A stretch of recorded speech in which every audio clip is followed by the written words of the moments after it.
Y yo le decía que era una canita al aire, que era una affair, pero la cosa se llama adulterio. Y empecé a engañar a mi esposa. A la mujer que amaba, con la que decidí casarme para toda la vida, la empecé a acabar con su autoestima. Alexandra, que era odontóloga, guardó su equipo odontológico y se encerró en su habitación a llorar y me dijo: mi amor, he perdido el deseo de vivir. Ale no tenía ninguna evidencia de que yo le engañara, pero en su espíritu sabía que algo estaba pasando en la casa, porque uno ya no es el mismo, porque ya no la besabas igual, porque ya no hacías el amor igual, porque la llamabas por teléfono a decirle que llegó un cliente, que te demorabas, que tenías un trabajo extra, porque la mentira se empezó a meter y a formar parte de mi vida cotidiana. Y mi esposa en esta depresión se estaba muriendo. No comía, dormía, lloraba, se quería morir y a mí parecía que no me importaba. ¿Y sabes qué? Lo que pasa en tu casa lo reflejas en el trabajo. No es lo mismo una persona que llega a trabajar cuando tiene un matrimonio correcto, donde se aman, se respetan, que una persona que esa mañana se agarró con su esposa cuando llega a trabajar necesita por lo menos 2 horas para recuperarse, si es que se recupera. Y yo llegaba así. Y desestabilizando completamente a los 2 chiquitos que teníamos. En ese momento era el vicepresidente de Acer, Janan Rubicam, tal vez una de las redes de publicidad más grandes del mundo. Y me estaba tomando una botella de vodka diaria. Una el lunes, una el martes, una el miércoles, una el jueves, una el viernes, una el sábado, una el domingo. Y a esto me tocaba meterle coca para poder trabajar y marihuana para que la coca no me estresara tanto, y pastillas para dormir, y pastillas para no dormir, y pastillas para los nervios. Y afectaba no solo el desempeño de la empresa, sino a 2 hijos pequeños que estaban ahí en la casa, porque para estos 2 niños, futuros ciudadanos que van a laborar por este país, su mundo es el papá y la mamá. Ellos no están preocupados si Tony Blair va a ser el próximo primer ministro de Gran Bretaña o no, o si lo que lanzó Corea si fue un ataque nuclear o no. Ellos están preocupados por la relación de su papá y su mamá. Y eran temerosos. Y resulta que los niños aprenden no de lo que vos les decís, los niños aprenden de lo que te ven hacer. Es desde la casa que arranca este comportamiento.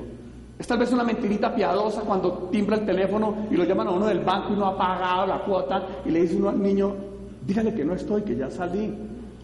Y el niño decía: mi papito salió, y luego me miraba. Yo no sé qué pensaba el niño, pero yo luego pensé: este va a hacer lo mismo, le estoy enseñando a mentir desde chiquito. Y él, como admira a su papito, porque su papito es la persona más importante, él va a hacer lo mismo que hago yo. Y cuando llegaban con malas notas, yo le decía: ay, es que no pusiste atención en clase, lo que tenés que hacer es estudiar. Y Juanma sí estaba poniendo atención en clase, lo que pasa es que él había oído que yo le había dicho a Alexandra que yo me iba a largar de esa casa. Y cuando él llegara del colegio, un día me dijo: papito, tuve tanto susto de no encontrarte en la casa. Porque se le dice a los niños: es mejor que su papá y su mamá estén separados. No es mejor que su papá y su mamá estén separados. Necesitan un papá y una mamá. Porque hay ex esposas, hay ex maridos, pero no hay ex hijos. Siguen siendo hijos. Y dentro de esta inestabilidad que iba allí, la fidelidad se transformó en infidelidad, la responsabilidad se volvió irresponsable, la integridad se fue desintegrando. Y mi esposa un día me dijo: Diego, el problema no es que me hayas mentido, sino que no te puedo volver a creer. Y el manejo de todos estos antivalores fue trayendo esas consecuencias. Todas estas consecuencias se vinieron allí: la pérdida de los trabajos, un matrimonio desbaratado, la inseguridad, la pérdida de la paz, las deudas. Y yo prometía que iba a cambiar.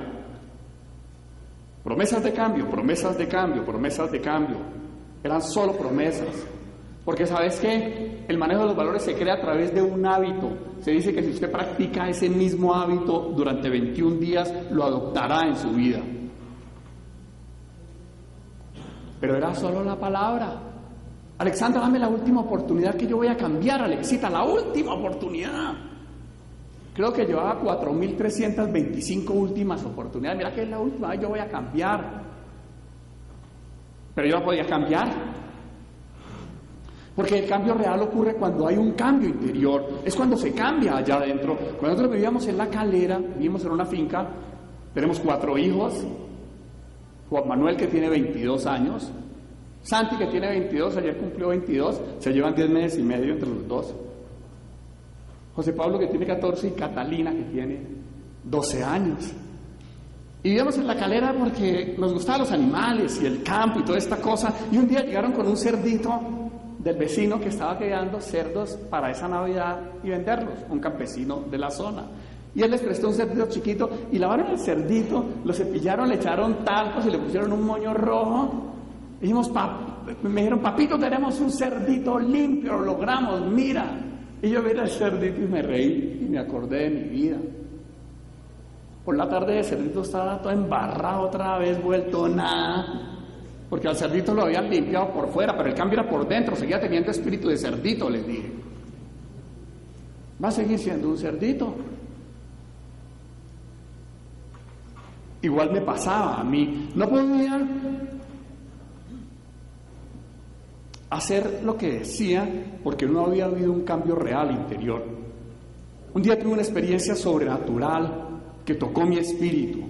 Cuando esa experiencia sobrenatural ocurrió en mi espíritu, fue tocado, mis ojos fueron abiertos y dije, claro, era esto lo que me tenía que pasar, tenía que haber cambiado adentro, no solo afuera, no solo buenas maneras. Y allí empecé a no solo hablar y a saberme los valores, sino a practicar los valores. Formaron parte de mi vida, entendí lo que era fidelidad, entendí lo que era respeto, entendí lo que era solidaridad. Pero eso no fue de un día para otro, el tiempo fue mi mejor aliado en ir mostrando que estas cosas habían cambiado. Del último trabajo me echaron de la vicepresidencia por el mismo problema, pero ella mi vida había cambiado y tenía otra perspectiva y el espíritu empresarial había vivido en mí. Y como nadie me contrataba, se me ocurrió montar una agencia de publicidad. Y arranqué una agencia de publicidad sin plata, pero lleno de esperanza. Me sentía como nuevo. Esta experiencia que había tenido con Dios me había hecho como un tipo nuevo, diferente. Es más, me fue a pedirle plata prestada al banco y en el banco me dijeron que no me prestaba porque no tenía plata. Rarísimo, ¿no? Dije, pues por eso estoy aquí, porque no tengo, hermano. No es que necesita plata para que le preste. Finalmente mi papá me prestó una plata para comprar 2 escritorios y alquilamos una oficina muy pequeña ahí en el barrio Los Alcázares. Y mi esposa, que me había perdonado, se fue de recepcionista. Y ahí empezamos los dos. Una empresa donde ella era la recepcionista, ella era la que hacía investigación de mercado, yo era el ejecutivo de cuentas, yo era el presidente, yo era el diseñador gráfico. Y escribimos cómo iba a ser esa empresa. Íbamos a estar montados en valores de servicio, en valores de éxito, en valores de responsabilidad y de creatividad. Y esta empresa, en el primer concurso que participamos, se convirtió en la agencia de la noche, en la vedette de la noche. Se llamaban Los Cóndores, los premios que entregaban ese día en el restaurante Tramonti, los Cóndores de la publicidad, y se ganó 4 Cóndores de Oro y el Gran Cóndor de Oro de la publicidad colombiana. Ahora se llaman los premios Nova. Casi todos los años hemos ganado los premios Nova. Hemos ganado más de 150 premios en los últimos años en Nueva York, en Brasil, en México, en Panamá, en el Festival Iberoamericano que acaba de pasar en Buenos Aires. El único oro que se ganó Colombia se lo ganó la agencia nosotros. Y esto no te lo digo por dármelas.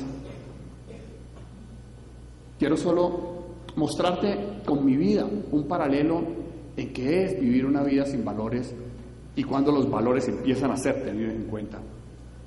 ¿Qué era lo que yo recogía antes? Lo que estaba sembrando. Porque así como hay unas leyes físicas, existen unas leyes espirituales y que el hecho que usted no las conozca o no crea en ellas, no las anula. Alguien puede decir, es que yo no creo en la ley de la gravedad, pero si yo abro mi mano, así usted no crea, esta botella se cae. Se cae.